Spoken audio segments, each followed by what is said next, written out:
Okay. Okay. Welcome to the June 14th, 2024 meeting of the University of Rhode Island Board of Trustees, Student Life and Athletics Committee. The meeting is being held in person with some committee members participating remotely. At this time, I'd like to ask the Board Secretary, Michelle Carreri, to conduct a roll call to determine if there is a quorum present. Please respond by saying present via WebEx or present in person when your name is called. Tom Ryan, Present via WebEx. Jay Placenzia. Oh, Jay, I think you're on mute. Mute, Jay. I apologize. Present via WebEx. Thank you. Robbie Luna, Armin Sabatoni, Present via WebEx. Bob Wagan. I know I saw Bob. You're on Bob, mute. you on mute. Present via WebEx. Thank you. Reva Goyal. Let's see, Reva. I don't see her. Michael Gray, Mark Parlange. Present via Marco WebEx. here? Do we see Mark? No. Okay, and we do have a quorum. Okay, we'll call the meeting to order. Reminder to all members, for the benefit of the audience and the note takers, please clearly identify yourself when you're commenting or making a motion. Participants on WebEx are asked to keep their cameras on. You must be clearly visible during the meeting. At this time, I'd like to acknowledge that the University of Rhode Island occupies traditional stomping ground of the Narragansett Nation and Niantic people. Are there any proposed amendments to our published agenda? Seeing none, hearing none, do I have a motion that the URI Board of Trustees, Student Life and Athletics Committee keep the existing agenda? So moved. Jay Placencia. Second, Almond. All in favor, just say yes, or Yes. any abstentions? Great. Okay, the first order of business is to approve the minutes from our April 16th meeting. Do I have a motion that the Student Life and Athletics Committee approve the minutes of the April 16th meeting? So moved. Jay Placencia. Second, Almond. Okay, voice vote, all in favor? Aye. Aye. Any Aye. opposed? Okay, the discussion items, we don't have any items to vote on today. We're going to have, as you saw on the agenda, these are discussion items. And we will start with the year-end metrics and key performance indicators. I think is Thor on? Yes. Okay. Good morning, everybody. We'll go right through the PowerPoint deck, and please stop me as we go along slide by slide if you have questions as we go along here. So snapshot, a lot of you have seen this before, a couple changes to who we are. This past year, excuse me, we actually really started to implement our 19th sport, women's lacrosse. Had some inter-squad type scrimmages, external scrimmages, but they'll be up and running full boat next spring, which is exciting for their A10 schedule. So that's a pretty exciting thing for us. Next slide. Always want to provide our student athlete by the numbers. Not huge changes here, although we've had some incredible academic success and continued growth there.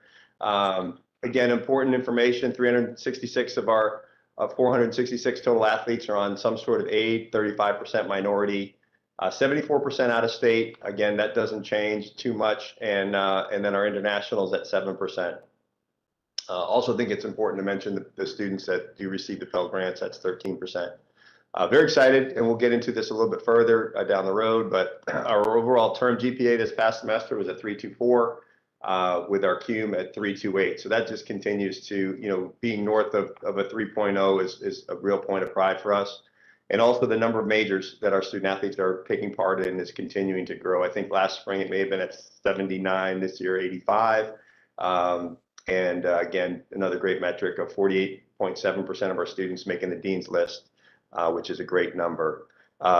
Graduation rate of 83%. We always want to compare that to the university average. That's pretty consistent in Division I athletics for the most part, where you are slightly higher. I think this may have been our higher differential in a long time, which is a great tribute to our students, especially in the world of transfer portal these days. So our student athlete success rate, 93%. That's the 6-year rate that the NCAA allows us to measure. You want to be over 90% in that metric. And we actually have a slide down the road in the deck that you've probably seen as we compare to other Atlantic 10 schools. So another good metric there. Next slide, please. Scholarship allocation is always important. This is going to change though, and we're going to probably spend a lot more time in the fall talking about some of the significant changes coming with the NCAA in terms of the new settlement, House settlement, HOUSC. That's a lawsuit against the NCAA. Really changes a lot of what we look like. We don't have a lot of answers of what that's going to be yet. That's why we're not going to talk about it so much today. But basically what we do on this slide is show you what the NCAA maximum amount of scholarships you're allowed to give per sport and what the university provides to our programs. For the most part, we call it fully funded for a lot of our sports, which means we give the maximum. There are only a couple that we don't reach that maximum number. One of the changes that we'll be talking about in the fall is that the NCAA is probably going to remove these caps of equivalency scholarships that you can give sport by sport, and probably look to do more of a roster cap, in which some of the Power 5 programs are probably going to start saying, hey, I don't need to give 11.7 baseball scholarships. Maybe I want to give 35, and they won't be restricted in that area. So that's something we'll have to keep our eyes on. We're not having any anticipation of increasing our scholarship numbers. I think we're in a good place right now. The only one that we continue to talk about is maybe looking at the football distribution of in-state versus out-of-state, but that's it. Next slide, please. Cumulative GPAs and dean lists. I wanted to give you the 5-year average. I think what's exciting about the FY24 data is the grade inflation. That is a term that I haven't made up, but have heard from other folks. Dean Labuda used that in the past around the COVID time, where that seems to be a few years in arrears. And so when you look at the 49% of our student athletes making the dean's list, that's certainly an incredibly high number as compared to comparative years, like years. And then the cum of 3.28. Next slide, please. Graduation success rate. This is all public data. That's why we added the schools, our A10 partner schools, just to give you an idea of where we are with that one. Again, I think we're in a really good place. A lot of times, and I think I shared this in our April meetings, a lot of times we'll see the privates have a little bit higher number in these metrics, but we're right there, and very excited about that. And just so everybody knows, I'll remind you, graduate success rate, what that means is that's a 6-year rate in which we measure students including those who transferred. So basically students that graduated within 6 years, whether they're on our campus or they transfer to another institution. So there's some work and research that goes into determining these numbers. Next slide, please. Always love to show this one. Again, it's all the different majors. This should be a huge point of pride for the university. Our student athletes are involved in so many different opportunities. We never restrict. Sometimes the students determine that a major may not fit within their schedule based upon the challenges of being a Division I student athlete, but that becomes their choice, and our coaches work really hard to try to make sure that labs practice times are adjusted for labs and other things as best we can. So it's really important. Next slide, please. Okay, so a big part of this is just focusing on our KPIs for the strategic plan. Just wanted to put these up here again so that folks on this committee can recall what we are focusing on. And our metric is to double the number of teams from when we started this of A10 or CA football teams to win conference championships. We wanted to try to achieve 12 over a 10-year period. Which would be incredibly aspirational and very exciting. It's never been done before by any A10 school. The most that ever has been completed was 10 by one institution one time. So some real excitement there, and we've been spending a lot of time with individual meetings with our coaches to go through their individual program reviews to see where they're at, see what they need to do, where they need support. and maybe a different philosophy in sort of how they're running the particular programs to put them in best position to reach this metric. As you can imagine, some programs are far closer than others, and so we have to really lay out a year-by-year timeline and review of where we think everybody's going to be. So those meetings have been very productive, and it's certainly allowing me a chance and our sport administrator and the head coach to spend a lot of time together to see where we are at and what they need administrative help with, and maybe again what they need how they revisit and rethink how they're running their individual programs if they're that far off. How did we end up this year, Thor? We'll go into that, Tom, on the next slide. I think we have the report cards right here. Next slide. So we actually had men's and women's track again. Men's track won both the A10 indoor and outdoor. That was great, but we counted that last year, so that was good. Next slide, and we can go back and so you can all look at these. But we did have rowing that won another one, so we're 30% of the way there after 2 years. 30% of the metric. Rowing won the 2024 A10 championship, which was great. So we got to keep measuring this as we move forward. Some of the programs that we've had success and won championships in the past that we need to really, those are the groups that I sit back and think, okay, how close are we? Where can we be? Men's soccer has been there. Baseball's done it in the last 8 years. And then a sport that's kind of, I think, really been incredible to see the transformation in a short period of time is our women's tennis program under new coach Jonas Brobeck. Made some great strides in his first year. So we'll continue to update this number. And again, once we're going to keep listing championships for track as an example, but they met that metric last year, and women's basketball met the metric last year as well. Doesn't mean we don't want to keep winning championships. We obviously do, but that's not part of the measurement. Just some additional initiatives that we're really working hard on.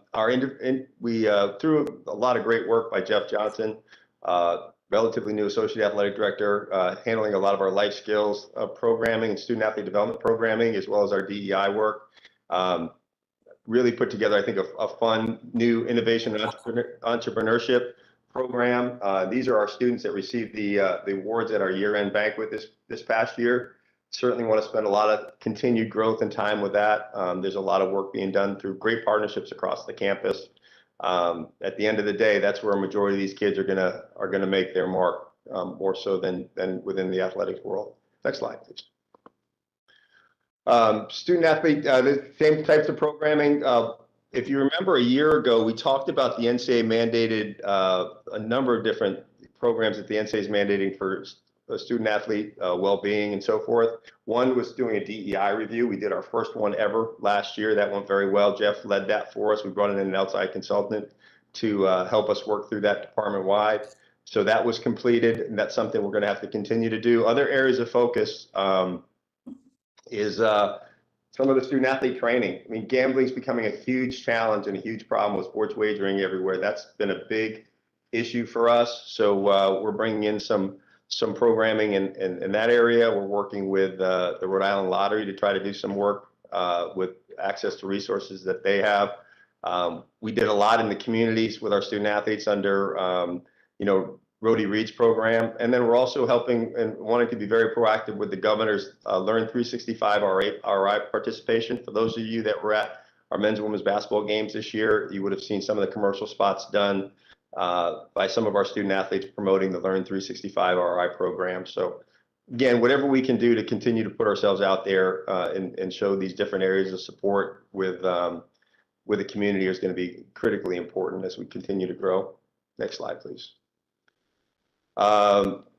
Again, I smile because, Lindsay Anderson and her team have been truly amazing. She runs the Psychological Consultation Center. That's where a majority of our student athletes receive any sort of psychological support. That is a requirement, as again under the new NCAA guidelines, and this is how we've met that challenge. But again, the amount of students that are taking advantage of the PCC is only growing year in and year out. So we're very, very fortunate. If we ever tried to hire 1 or 2 sports psychologists or psychologists specific for the athletic program, they would not be able to cover the need it just isn't enough time in the day. So I think this ends up being a great partnership. We're very, very grateful to Lindsay, who really brought this forward a number of years ago, and we continue to grow with that. So very fortunate there. Next slide. Nutrition, huge. Things that we need to continue to focus on. When I sort of kid a lot, where there used to be so many rules within the NCAA, now there doesn't seem to be very many at all.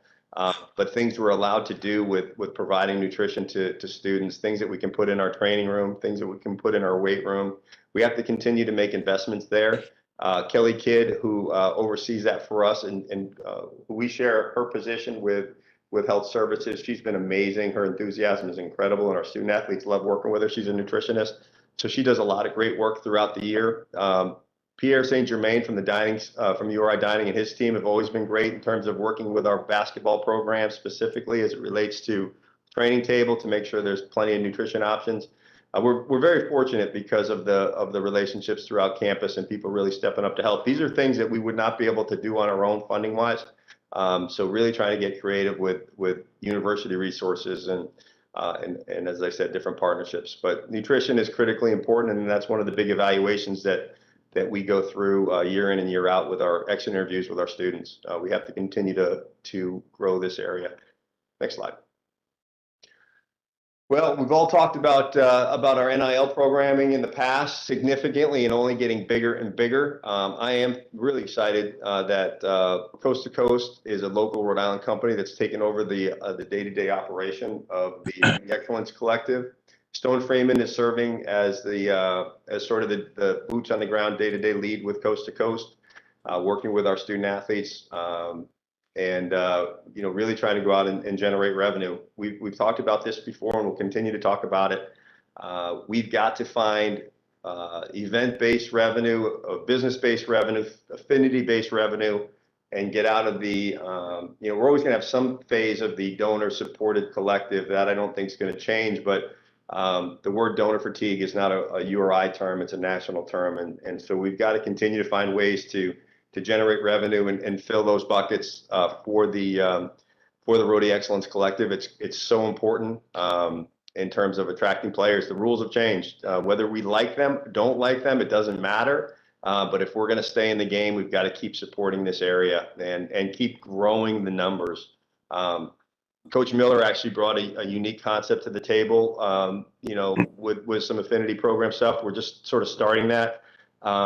We actually have another alum who's thinking about some different affinity programs. So we just have to continue to think outside the box. But this, from a fundraising perspective, this is probably, I would say, even though it doesn't fall within the university at this point, it's the most important thing we can do to make sure our basketball programs get back to where they need to be.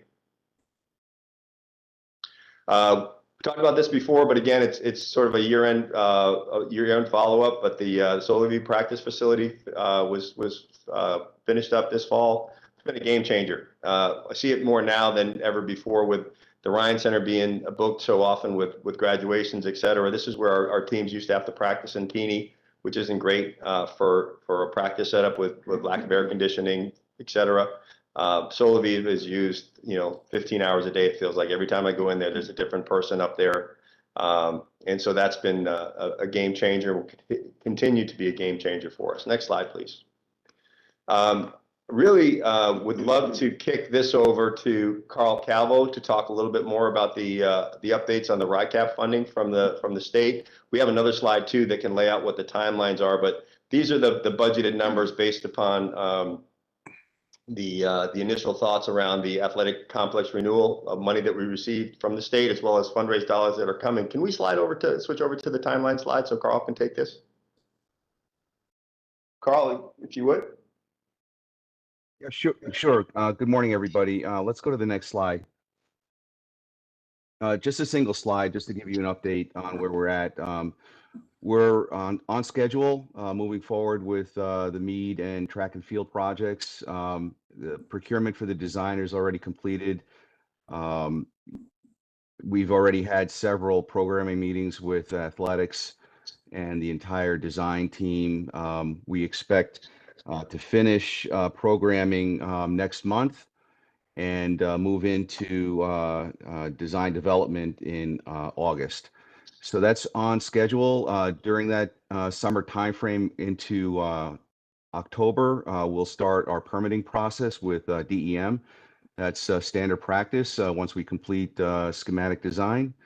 And then we'll be moving into permitting with the fire marshal and the building code come March of next calendar year. And that's pretty typical as we complete construction documents. We fully anticipate construction procurement to begin in June of 25. And we're expecting the process to stay on time and on schedule. So Mead and Track and Field will start construction in November of 25. The Track and Field is a 10-month construction window. We expect that to be complete prior to the running season in fall of 2026. And Mead Stadium, that construction obviously will start right after the football season in 2025 with demolition in the winter months. And we'll get into heavy construction starting in the spring. As negotiated with Thor and others previously, the stadium will be offline for only one football season, but will be online for the football season in 2027. So that's a quick update on the progress. Like I said, so far we are on schedule. Hey, Carl, does it, what's the time frame around design? Does it take the full year for the design part of this? It does. We have to allot approximately 6 or 7 weeks for code review. That's a consecutive process. We've discussed this prior, and it's one of the what we call an issue where we need to kind of make some improvements on permitting and work. I meet regularly with the code officials, so I'm hopeful that we can shorten that timeline down. But the full year is required for this project, particularly when you look at the stadium. That's a vertical construction project. That'll require that amount of time. Because of the existing procedures, but if we are able to kind of speed that process up in any way. We are looking to try to speed that up. Yes. And I meet with the code commission and the fire officials monthly, and we typically prep them for projects like this that are coming their way, so they're How not can surprised by it. the board help you? Yeah. I want to jump in here if I may, Carl, because we did talk about this at the Special Ad Hoc Real Estate Committee. And Right. I think the key for design is making sure that all the stakeholders, including all the teams and obviously Thor and his team, are weighing in. So we want to make sure we get design right. I think it's that code permitting that's sequential is the area we talked about potentially. That's really kind of a risk decision, because if the code comes back and says it's going to be really different, we have to go back and redo the design. But I think this is a conversation we're having internally after the feedback from the board at our last meeting. So we'll try to speed that up. But I think design, we want to be very thoughtful with design. We want to have the maximum time to get input from the stakeholders so we get it right from the You don't get. want to make changes afterwards. I get it. Exactly. That's correct. And we're looking at several options. Obviously, cost will be a factor as we do that analysis. So as Abby said, we want to be thoughtful. Sorry, Tom, I just want to jump in. I don't understand why the track has to follow the same timing though as the stadium. I can get the stadium, but the track is honestly is a straightforward design. So right now we're packaging with our designer all one package. We are considering trying to split the packages when they go out to bid, so that they'll be bid separately, so that we could potentially accelerate that construction. Yeah, part of the reason for bundling. I think the it's design- 1 year too late, honestly. I think part of the reason for bundling the design is that there are also interplays in the decisions that we're making. So I know the track and the stadium are the two big projects, but we have others that we're looking at. So that was the goal of having kind of a holistic view from our designers for the whole complex. Yeah, the nice thing about the track, since we've never had a track, is that it doesn't get in the way of, we don't have to move any sports scheduling, whereas for football, obviously we do. And they're separate fields, so it really, it almost seems like it's a year too long on the track, but Well, We'll even, look at, even, this is, Maybe- even if you bundle, and I like the idea of you get one general contractor over everything, you could do it different times. I mean, the track can come right out of the box. That doesn't mean the track's gotta wait for 2027, like the Meade Stadium. It could get bundled all in one, but you can put different time restraints where they can get started, whether it be the softball field, the baseball field, the track. That could be all done differently. well, track, excuse me, track isn't waiting till 27, so track delivers in 26. I think that's what he thought. I Right. think that's what the Yeah. president thought, because that can come right out of the box, separate site, separate job. The only reason the track is coming online sooner, it's just a shorter. It's a That's right. It's project. a simpler construction project. Yep. I guess the question is, we don't solve it here, but maybe just take a look at seeing if we can start the track earlier and finish earlier. I guess that's the question. If we, We can certainly get back to the board with Yeah, some yeah. possibilities. okay. Great. Hey, Thor, where are we playing football during this offline? Yeah, so we're gonna, once we have a real good idea like we do now of this option, we're gonna look at two different potential places. One, we haven't reached out to either location yet, but I'll Well, have a maybe you better don't want idea. to say it. Then. What's that? I said, maybe you don't want to say it in the public. Yeah, probably not at this point until we talk first, but I mean, there's a worst case scenario, which we don't prefer not to do, and that's go on the road. But I think we have an opportunity to find a place closer to home that could really work for us for that 1 year. So, and now, you know, hopefully by the fall, I'll be able to report back on where that stands. Can we go back to the original slides? All right, next one, please. Mark, this is Carl. I just wanted to add one more thing. We have asked our A&E designer Populous to look at accelerating the track. We're working with them. We just haven't heard back yet. So that's in conversation. Great. A lot of you have seen these drawings, but just give you a new idea. Next slide, please. Next slide. And this is kind of the newest drawing that came from Populous. So again, really kind of a game changer for us, and all obviously staying within scope and budget as they're doing their estimation. But I think it's going to be it'll be really spectacular. Next slide, please. All right, so getting into some of the financials. Can get into this as deep as you'd like to, but really what we wanted to do is to provide a 5-year look back. And again, these are FY23 numbers. We're still in FY24, so we're always kind of a little bit out in terms of our reporting back because we're not closed out for year end yet. But we wanted to give you an idea of sources of funds. You know, obviously, majority of our support comes from the university, but you know, ticket revenue, game guarantees, 8 interest distributions, or NCAA distributions, all significant. There is something that we're going to spend time talking about. I'm just going to plant this seed with you all now.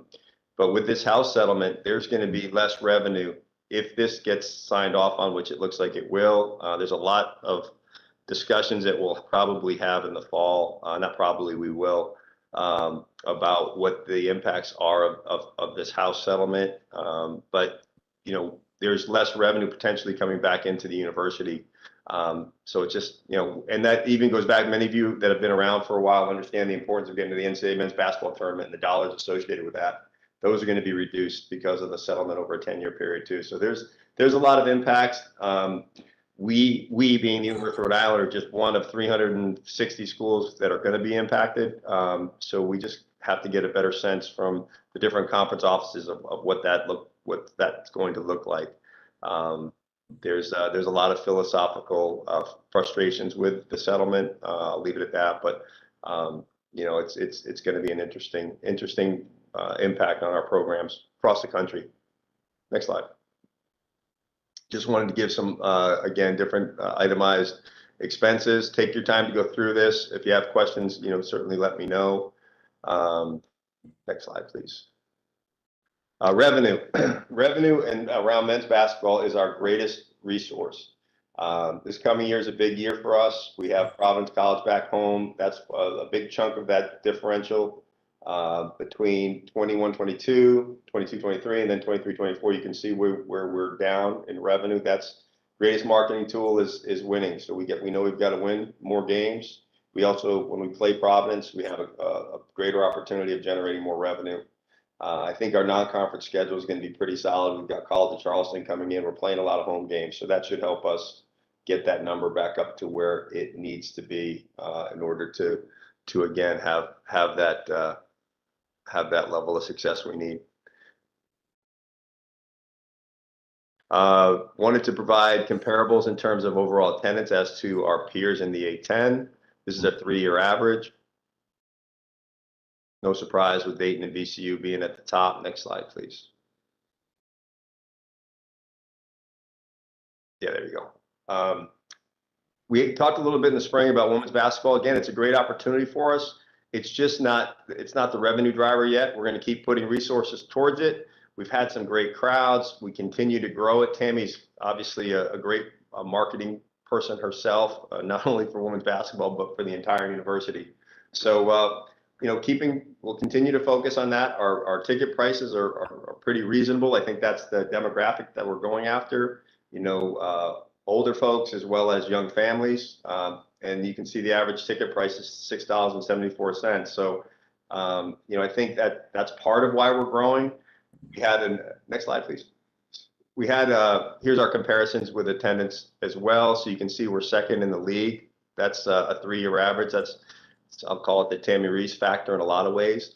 This year, for example, though, we had 6,000 people at our field trip game. I mean, that was amazing to be able to have, I think, the largest crowd we've ever had for a women's basketball game, by far. So we've got to keep looking at those areas. Things that we don't want to do is the double headers. They don't work for us. We tried having a women's game first before a men's game, or we've tried having a women's game second after a men's game. It just has not worked. But we'll continue to think creatively about how to grow that number. It's a great opportunity for us. I think as we continue to get more people in there, we can start looking at ticket pricing. We're able to do some sponsorships, programming around women's basketball. And women's basketball, after this last year's women's tournament, NCAA tournament, is only growing. So we're going to make sure we take full advantage of every aspect of that we can. Our marketing team knows that's really important. I'm also excited to say that I really believe we're getting close to finalizing. We have a great ESPN Plus platform within the Atlantic 10 for all of our games. We're really working hard, and I think we're right there on the doorstep of finalizing a local sub-licensing agreement with one of our local networks to be able to put on our non-nationally televised men's and women's basketball games. I think that'll be a great chance for us to promote men's and women's basketball in the Rhode Island community in a lot of ways, like we haven't done since Cox pulled out with Cox Yearview. But I think these opportunities with this linear channel will be even better than the Cox programming before. Hey, Thor, with the growth of WNBA, obviously this year for the reasons we all know, have we experimented with starting times at all for the women's basketball games? Great question, Tom. We actually did. We've moved our start times for women's basketball to 6 o'clock instead of 7, and I think that's made a big difference for us. That seems to be the sweet spot in terms of getting families out to games and getting them home relatively early. So that's been working really well for us. So have we thought about price elasticity, and how do we compare to our peer institutions? I'm curious if we have any room on pricing. We probably do a little bit, Margot. It's a great question. We're pretty consistent with the other 8-10 programs, and what I can do is I can have our folks gather a price comparison, individual tickets and season tickets as we compare to our other 8-10 peers, and then others in the local market. We're in that fine line of trying to build the fan base. We don't want to give away the product by any stretch because it devalues it, but trying to find that sweet spot of how much revenue we can generate and still get that particular the demographics that I mentioned to want to come out to the games. It's just finding that line, but we want to push the envelope. You know, I think our season ticket numbers continue to grow. That helps, and we can really focus on those particular areas. And then we target individual games. So we do price on the men's side, game by game, depending on the opponent. We'll have different price structure, and I think we really need to start thinking about that on the women's side as well. You know, if there's a higher profile game, that maybe we can increase that. But I think we're still in that position of building fan interest and fan awareness and fan support. So just trying to measure that and be somewhat conservative is important, because we need to continue to get people out there. And so that's been our strategy. You know, and I think if we have to sort of measure a potential, even if we increased our revenue by 100%, it's still not a huge number for us. So we've got to really think about all those pieces of it. So it's important, and it's a great opportunity. I mean, many of you have been to games, and you know, the crowds have been very strong, but there's still a lot of empty seats that we can fill. So you know, we've got to fill them, and we got to fill them with paid customers or URI students. Do we do I weekend? hear you, and I think it's amazing what you're doing. I would take a closer look at, particularly with the popularity of the WNBA. I would have maybe somebody in the business school take a look at elasticity. I think you probably have some room there, and sometimes pricing can actually engender loyalty. So I know you're looking closely at it, but it just feels to me like we got a little bit of room there. Margot, I love that idea of finding a student in the business. We haven't done that yet. That would be a great, you know, practical learning experience for someone in the MBA program or whatnot to help us with that. That's a terrific idea. We haven't done that yet. Are we reaching out to the junior highs and elementary schools to get the kids to come in a way? Yeah, that's been a big push. And then once we get that field trip day, for example, and we're getting, you know, those are all students that are there. You know, this past year, close to 6,000. To make sure that we continue to do the follow-up with them and their families. You know, that's been a big push. You know, that's free of charge to get them there. But then we use that as a marketing tool to try to bring them back as a paying customer.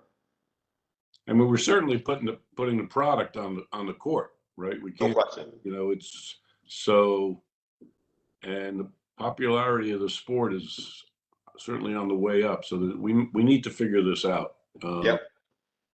And it's probably a combination of things, but we need to get behind this. Okay.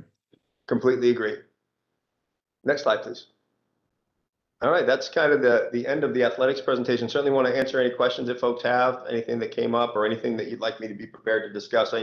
I know, again, this fall is going to be a lot of conversations around some of the new challenges within the NCAA structure and the lawsuits that we'll hopefully have some more answers for you at that point. One thing I was thinking about as you were going through this, and I was reading through it before, and this is to Mark and Margot. I don't know if there's a way, maybe have Matt think about this, about publicizing the positives of the student athletes at the university. There's so much negativity going on around the NIL, around the transfer portal.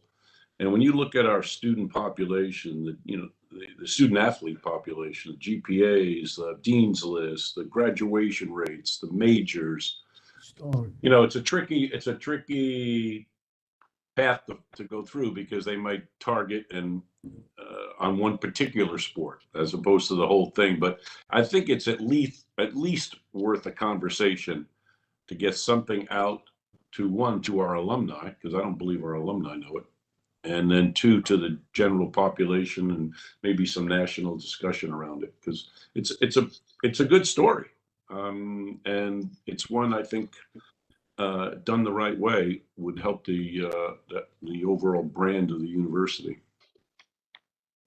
So Thank you for sharing that, Tom. It's an amazing group. They do amazing work, and they're here for all the right reasons.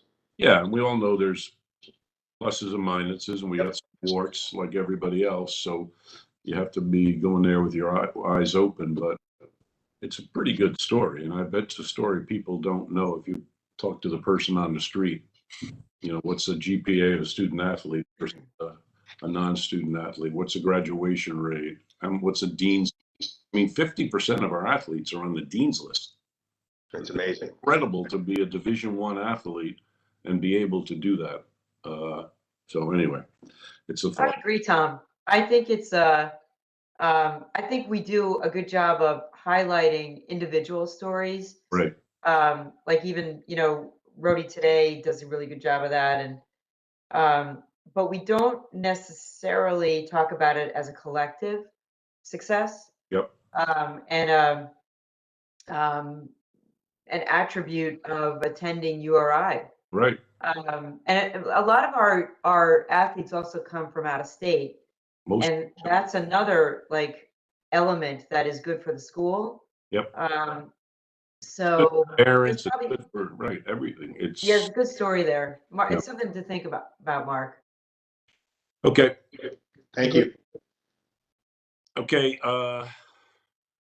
Ellen, you're up. Good morning. Thank you, Tom. Excited about this opportunity to share a little bit about the Division of Student Affairs and student life over this past academic year. I think it's important to recognize that all the evidence supports that students who are engaged have a sense of belonging, do better academically, are retained and graduate, and also are more satisfied with their experience. So a lot of what I'm going to talk to you about today is all of that engagement they have outside of some of the academic experiences that they have. Just a quick reminder, next slide, please. Who's in the Division of Student Affairs? And it represents a broad portfolio, just so you know, across campus.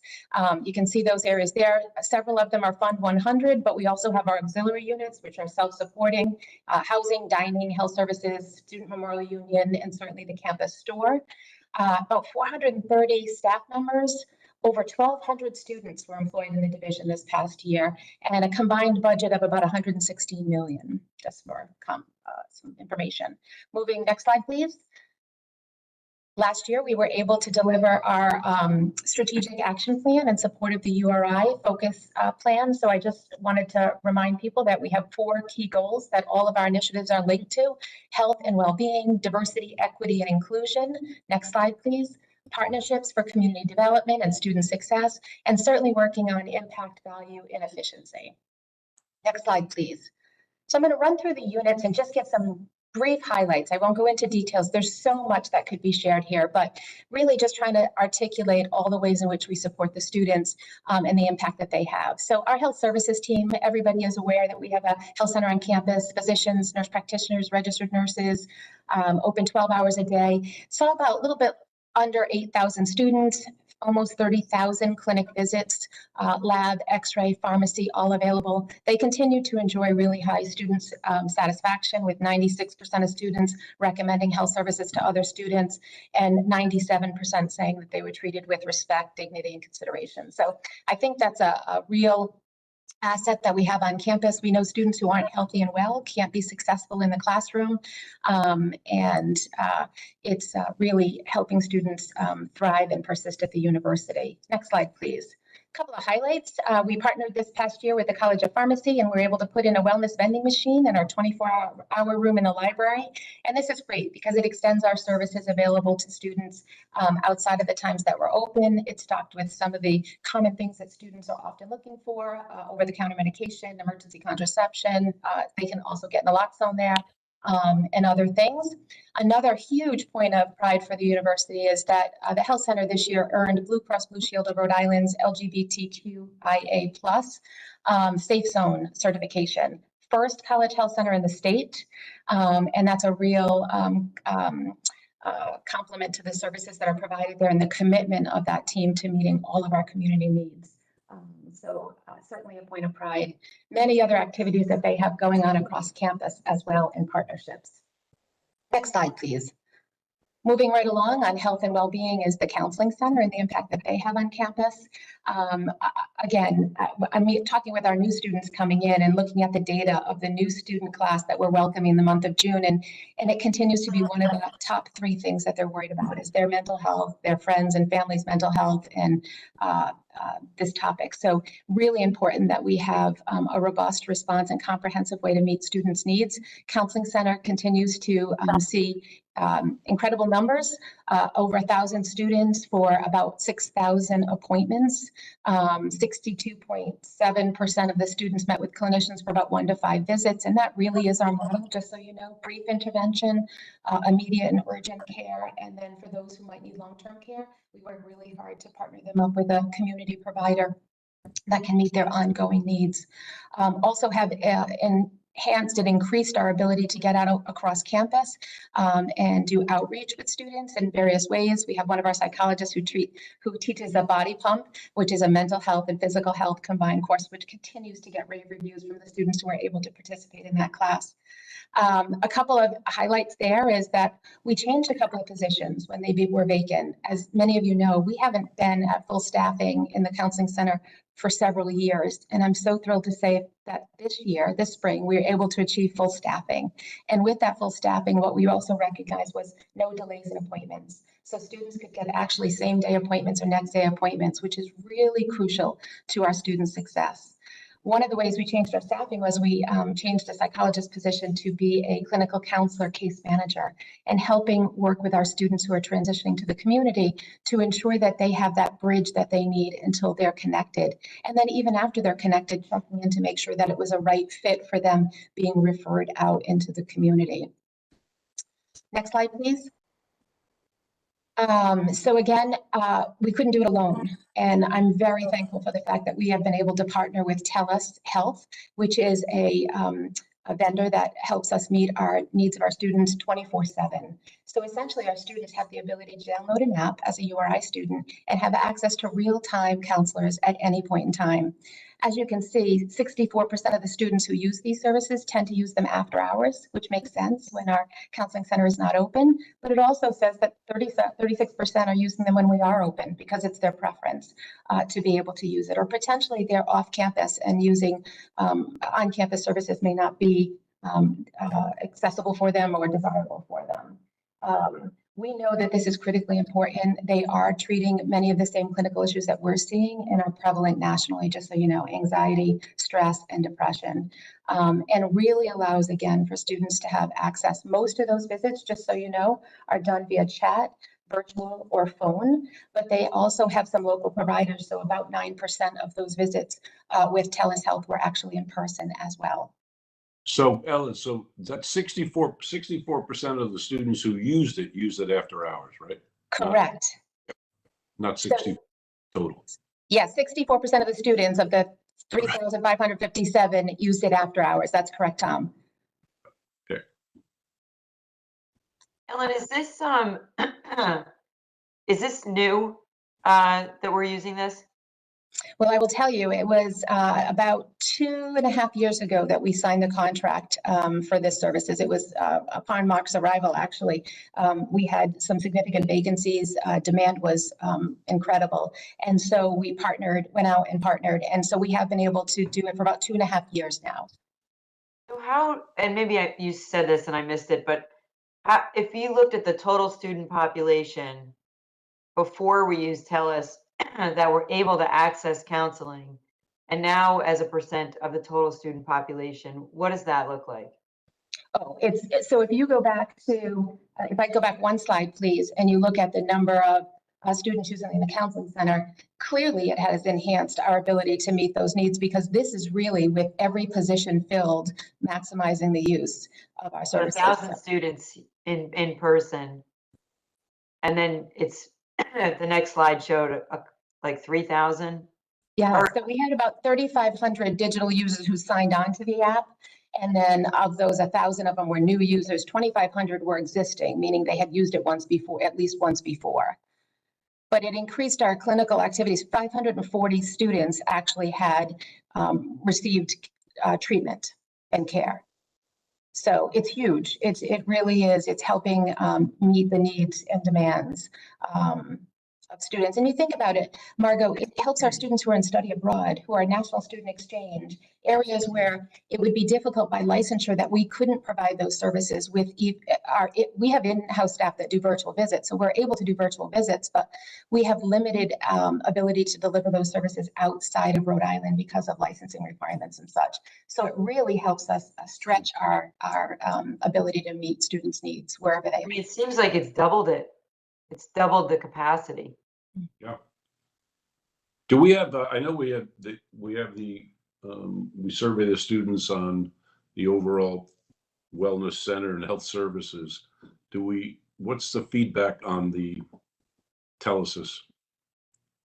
Yeah, I can get that for you, Tom. And I presented it last year as well. And essentially what we see students saying is it has allowed them to progress and retain at the university. Without the ability to access these services, they likely wouldn't be able to stay at the university. So the quality of the counseling and the access and the responsiveness is all good, right?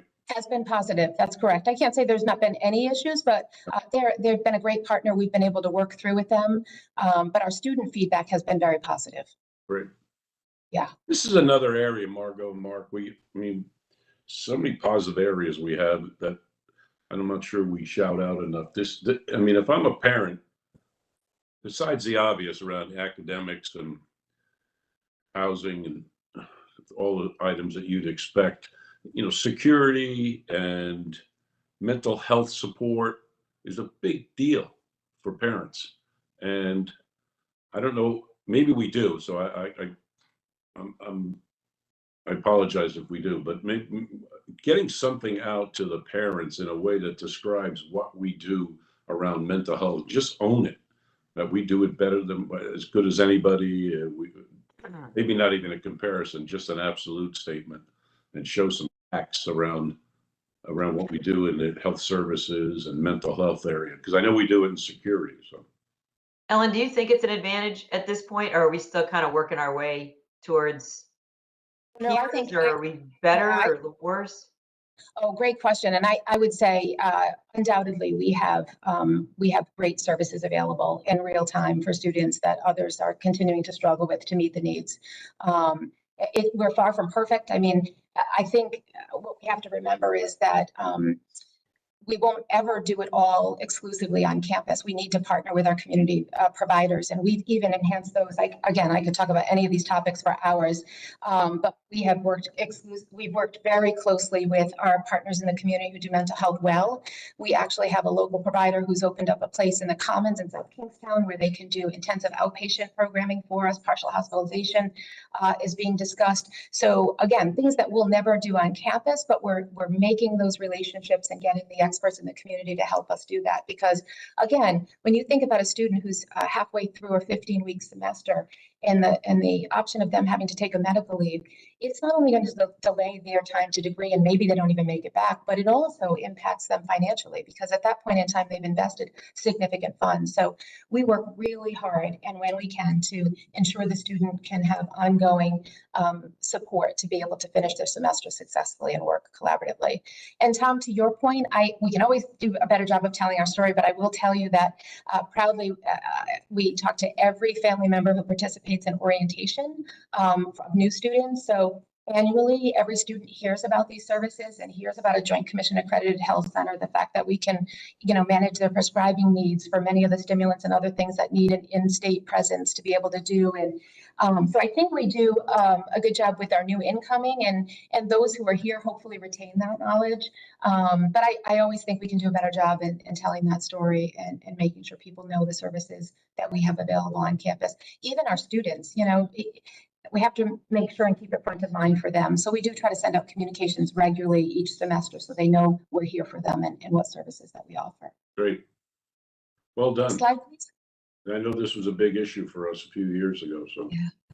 I think it will continue to be, honestly. I think given what we see in the world, it will continue to be an issue and we'll need to continue to do everything we can to support students' mental health and well-being. So moving on to talent development, again, we continue to recruit and serve Rhode Island graduates with college potential that come from historically disadvantaged backgrounds. The majority of these scholars are scholars of color. Really interesting that we continue to top high schools that we're recruiting from are Classical, Cranston East, Blackstone, Prep, Central, Providence Career and Tech, mostly urban schools, but I do want people to know that we recruit from almost every municipality in the state. So it's really great that our scholars come from across the state. 90% are first gen in their families, 82% receive grant funding, 80% first year retention, which is really good for a population that have different challenges than maybe our traditionally admitted students. 34 different languages spoken by our scholars, and average 4.6 years to degree completion, which our team is proud of. What's the total cost of the university on talent development now? Great question, Tom. So approximately a little bit over $1 million for the team. That's the staff that support them, the advisors who meet with them, deliver the program, make sure our scholars are academically doing well, socially, emotionally doing well, connecting them to resources. And then it's depending upon the enrollment, between 13 and 14 million for the grant that we talk about for the tuition. Next slide, please. So again, just a little bit about the enrollment. The enrollment has come back up after COVID and continues to remain around a little more than 1,000 in the program and supported by the team. First time enrollment last year, it took a little bit of a dip at 285, but this year came back in strong. So we're hoping when we move students in next month in July for their Summer Success program, that will be back up around the 300 plus number. And again, just remember, promise and hope likely have an impact here. I don't have a direct correlation, but we do believe that that has an impact on our students when we're recruiting from in-state, and there's competing programs that they can look at. Also, Pell recipients, you can see there about 77%. Next slide, please. I'm sorry, I missed that. Our Pell recipients, and then our enrollment by sex has remained fairly flat and same. Next slide, please. This is what I'm particularly proud of when you look at that trajectory of students on the Dean's List, right? Again, if Director Williams was here, he would tell you these students shouldn't be even making the Dean's List. He gives, you know, he is wanting to always remind me about how much this really means. This is a huge achievement by these students with many challenges, and it's a real point of pride for the university. Next slide, please. So Center for Student Leadership and Development, again, it's a great program that we have here in the Student Memorial Union, where we bring in about 100 new students each year and help them advance their leadership skills. These are the students who become leaders of these 300 different student clubs and organizations and Greek life, and they are real contributors to our university and our student life. Average GPA for their students were 3.41 of the graduating class. We graduated 24 this past year. We also run the Northwoods Challenge course. So I'm not sure everybody's familiar with that, but we did over 60 programs and 1,650 participants this year. And I will tell you, we were challenged by rain. So that number would actually have been higher, but we had a lot of rain this year, and that is an outdoor experience. So oftentimes we're not able to continue those programs. But this year we have partnered with the College of Business. So the leadership courses that we deliver as part of a leadership minor are going to be through the College of Business. We're really excited about that. And how does a student get into the program? So they apply. All our new incoming students at orientation, like we're going through right now, we introduce them to the leadership. We encourage them to apply. They actually come, they're selected based on an essay and application information that they submit. And then they're invited to move in a couple of days early. We take them off campus to a camp where we do some team building activities and bring the cohort together. And then they're supported throughout the time that they're here. So we have first year, second year, third and fourth year students that we work with. Would you ever do anything with the board with this cohort? Absolutely. Sure. We'd be happy to invite you to our off-campus Leadership Institute, which is so August 30th, we're moving in. So this year will probably be the 27th, 28th, 29th. And certainly, or we'll do it at one of the board meetings, and we could bring, I mean, these students are just phenomenal. They are our tour guides, our orientation leaders. They're involved in our academic clubs and organizations. It would be great. Sure. Yeah, let's think about that. We could even do a strengths finder training for you, and the board could figure out your strengths. And it's something you do in advance. You fill out a survey instrument, and then we could just unpack that for you and help you understand as a board what the. And I think more the interaction of board members with these students, it's like Correct. somehow facilitating that. Good idea. We'd love to, Margot. That's a great idea. I'll get that scheduled. Next slide, please. So next slide is just a little bit of campus recreation and some updates there. We continue to be bursting at the seams everywhere, just so you know. The Anna Fascitelli Fitness and Wellness Center, look at those numbers. I mean, 143,000 visits to that center. We continue to see increased growth in attendance in our group classes with a 14% increase. If you look at Mackle and Fascitelli combined together, we had over 200,000 visits to both of those places. So really great engagement. Again, there's no more important of a time to make sure that our students are introducing these behaviors. It certainly aids them, you know, after they leave the university and throughout their lifetime. What happens to that center? What happens to that center in the summer? It's used. So it's open in the summer. So the students who reside here continue to use it. Students who are local continue to use it. Myself and others continue to use it if we have a faculty membership, just so you know. Can it handle seasonal residents in this area that we would sell memberships to for revenue? That's a great question, Tom. We sell memberships, and they are traditionally for the Mackle complex. We don't introduce them to the Fascitelli Center. Only faculty, staff, and students have access to that. And it's really because we just don't have the space. It is a pretty packed place, and we but just remember, in June, we have our orientation students here Monday, Tuesday, Thursday, Friday for 8 sessions. And then our talent development summer success program moves in. And then August 1st, our student athletes start moving back. So there's very little downtime. We do allow use for some of our conference users as well. And I'll talk about that in a minute. So they have some access as well.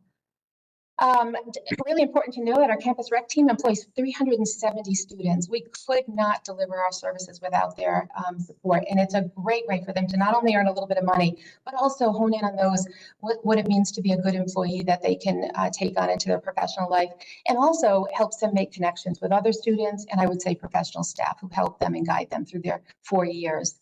Our club sports are incredible. We have 20 teams this past year with 668 participants. I'll talk a little bit more about that. We're adding another team, so we'll be up to 21 because pickleball is coming on board in the fall. And then certainly intramurals, a little less commitment than club sports, but we have over 2,800 students that benefit from their engagement in intramurals. Next slide, please. I'll run through just quickly a little bit about the academic report for our club sports team. So again, midterm GPA is about 3.44. Cumulative GPA is about 3.38, which is phenomenal, right? Really great. And about 56% are on the dean's list. Next slide, please. And I'm not competitive at all, Flora. No. And then campus recreation, their impact on GPA per team. I won't go through that, but you can see there. No surprise again that our women's ultimate frisbee remains high on the list, along with followed by tennis, swimming, diving, and field hockey. Next slide, please. And then again, if we want to look at the dean's list, same thing. Women's ultimate, 74% of the team are on the dean's list. Tennis, 73%. Really good numbers. Next slide. Just a few highlights here. We are proud to say that we recognize our men's club hockey coach, Joe Augustine, was awarded the winningest coach in Rotary history, surpassing Frank Keeney. We certainly had one of our sailors on the sailing team compete in the Olympic team for Turkey. And certainly some awards. Our interim sailing coach, Joachim Carlson, received Coach of the Year from the NEISA. So really great things happening. Next slide, please. Housing and residential life, under the leadership of the new AVP, Tom Cooley, they had worked on their strategic plan. Won't go into it at length, but they have a vision and some goals that they're hoping to achieve. No surprise, invest in and upgrading and modernizing our infrastructure to meet the needs of our students today and into the future is a prime goal. Next slide, please. We had about 5,400 residents, almost 5,500 residents live with us this year, 3,000 first-year students in 14 different living learning communities. 1,900 student programs were offered throughout the academic year. That's really important. We had 8,000 roadmap conversations, and those are conversations we have with students one-on-one around different things that are happening. We did do a survey in the fall, late fall, November, for the first time a national survey, when we received about, I want to say 53% response rate, which is really great. That's a high response rate. And what we heard was about 77.5% of the respondents were either very satisfied or satisfied with university housing. But I think we all know we have opportunities here, and we're actively working on those, and I'll talk about those next. Next slide, please. Again, this was kind of some of the questioning that went on. It was a long survey, so the fact that 53% persisted was great. We have some really rich data, and we have some great information to help continue advancing our housing program, our living learning community, in ways that we can support students. Next slide, please. So I'll give a quick update. I know some of you have heard this in other settings, but we are so excited about the fact that we're moving forward with our RFP for a P3 partnership.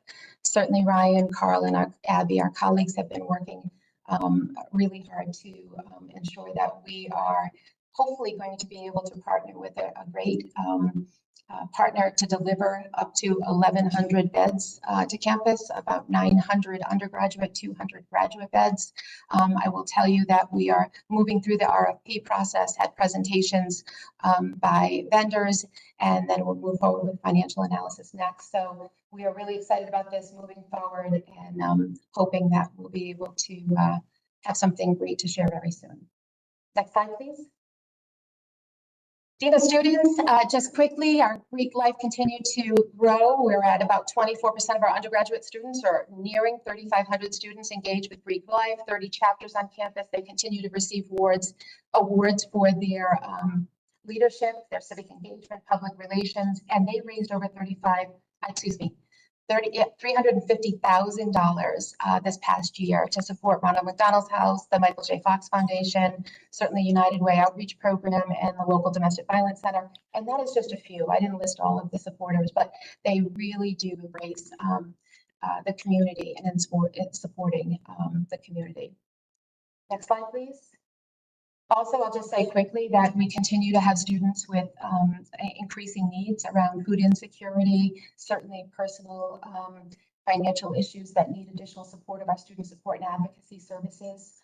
But most startling has been our Disability Access and Inclusion Office. Just so you know, we've had a significant increase in students who qualify under the ADA for accommodations, and this staff has been working incredibly hard all summer long. Right now, they're working on our new incoming students to meet those needs. But if you look at those numbers, we had a 96% increase since 2018 and 156% increase since 2014. 13.2% of our undergraduate students have identified with DAI and need support for accommodations. So it's one of the areas that we are looking to increase our staff, and we're so thankful that we've been able to get another position, working towards hiring another position here, so that we can ensure that our students with needs have everything they need in place at the start of the semester so that they can be successful in their academics. Next slide, please. So a little bit about dining. Continues to receive, have record numbers of engagement in all of our settings, believe it or not. Main Fair, Butterfield, Ramsden, pizza, sushi. Next slide, please. I also mentioned that our conference services falls under dining, and we continue to see more conferences booked. I expect next year, because we're in that time now where we're doing most of our work is in the summer for conference services, but we did 44 conference bookings, brought almost 28,000 people to URI that wouldn't have come, and totaling about 750,000 in gross revenue. And our goal is just to continue to grow that every year. What percentage of those conferences are 2-day? Say that one more time, Tom. What percentage of the conferences are 2-day that require an overnight if we had it? Majority of those 44 that they are to really have conference services engaged in them, they are overnight. So they include dining or housing or other aspects, academic classrooms. They need some coordination beyond just a room to use. So there's 28,000 people that have come to in last year. 28,000 people came to URI and stayed overnight for a conference? Not all of them stayed overnight. Some of them stayed overnight. So when you think about, Special Olympics alone, bringing in almost 1,000 soccer tournaments and that kind of stuff, the Yeah. 27,900 number represents those who came to campus, not who stayed overnight. Okay. So soccer to, okay. Yep. So if you think about, the big soccer tournaments where we're bringing, thousands of students and families to campus to compete. Yeah. But there's some percent that are going to stay in a hotel. Right. And They are. we'd like them to stay in our hotel. Right. Oh, Margot, they wipe out the hotels. I mean, in fact, they're Yeah. not happy. They have to go to Coventry and other places. Again, you're absolutely right. And that would help us attract more conferences to campus, Right. just so you know. It really would. It's, yeah. Got it. We Okay. did a spring survey this year with our dining and had a response rate, had about 3,200 respondents. Again, 59% lived on campus, 75% had a meal plan, 80% were satisfied or very satisfied, and 20% were somewhat or not satisfied. So again, we have some opportunities there, but it will be interesting on the next slide when I share what some of the feedback is. Next slide, please. So what satisfies you about dining services? Number one response, service and staff, friendly, fast, and kind. That's a really good response. We're thrilled with that. But we also have other things that we know we can work on. If they could make one change to dining service, what would it be? Variety of menu options. So think about that. When you're a residential student eating in the dining facilities, you're always looking for, different things. So trying to make sure that we can do everything we can to offer as much variety. And where do you get the majority of your food? Main fare. And there's no surprise there. The numbers they put through in main fare are just startling. We are also investing in working with Ryan and Carl and their team to do a refresh of that space because it's 10 years old already, believe it or not. And with the numbers that go through there, we really need to invest in doing a big refresh there. Favorite menu items. So when they say they want a variety, we hear that loudly, but then when we ask them what they're eating, it's mac and cheese, chicken nuggets, chicken wings. So they want healthier options, but when they're choosing what they're eating, it's really interesting to see some of the things that they are choosing as they go through the line. Next slide, please. So this is my last slide. And this is really just some of the division-wide strategic planning committees we have going on. So we in the Division of Student Affairs, we're working on a rebranding committee to see and benchmark against peers and where we can do better. To Margot and Tom, I think both of you talked about how do you tell your story better and where can we get that word out? And so really working on that. We have an assessment council. So all those surveys that we talked about, making sure that we understand and are assessing the data and making strategic improvements where we can. Mental health and wellness committee, always important, right? And so the work will continue on that. We were a JED campus and we'll just continue to advance our practice there. And then we have a post-vention committee that's going to be chaired by Dean LaBeauty and Dr. Dan Graney starting this summer, really looking at developing a guide and a plan to assist our faculty and staff in their response to sudden death on campus, and making sure that we have best practices in place and that our faculty and staff feel prepared to respond and are supported in their response. Next slide, please. So that is it. I'm happy to take any questions. That was fantastic, Ellen. I know we had, obviously, to your point, we had issues around mental health and wellness a few years ago. It sounds like we've staffed up to meet the problems and use technology to help us. So, overall, it's certainly a positive meeting, which we all need, around the student athlete performance, the facilities update, the taking care of the students, of student success rate. And so, I, for one, couldn't be happier. I think we need to tell our story more about it, but more importantly, we're actually doing it. So congratulations to you and Thor and the whole team. Any questions from? Yeah, Tom, if I could just add, I was going to say basically the same thing, and I appreciated, Tom, you also pointing out that maybe the story has not been told on athletics, just the success of the teams, but the student athletes and their development. So, I have to say the athletic department is doing just an incredible job and tight. And the same goes with student affairs. Ellen and team have done an amazing job under, really constrained things. I think the story about talent development, we keep telling it.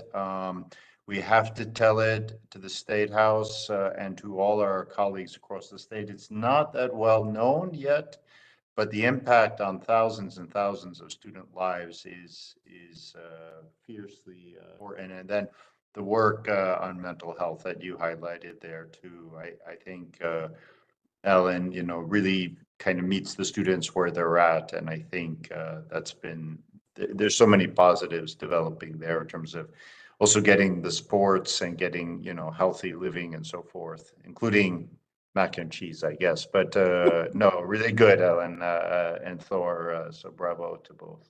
Yeah, that's a good point, Mark. That the talent development, the ROI on talent development, we should talk a little bit more about and figure out how we can frame up a story for whatever the total cost is, 15, 14 million or so. But what's happening there, and maybe look in contrast to what's happening with the other scholarships around the state and what that's providing. So I think the State House and people in the community need to understand what URI is putting out there from a cost standpoint, expense standpoint, and what it's achieving. So it's a success, and it had its ups and downs, and we've had a lot of scholars, including board members, successful graduates of the TD program around the country that have done just fantastic work. So I don't think people know enough about that. These stories are it's not just the absolute numbers or the comparison. It's just, these are good stories, and they need to be told, and we need to own it and tell it more often. We don't have to actually have comparison numbers with other schools, or it's just fantastic. And we know the issues we have, the shortcomings and the challenges we have, and we certainly air those out and talk about that. So I just think we need more of these, and they're wonderful stories. So great job. Okay, any other questions or comments? Okay.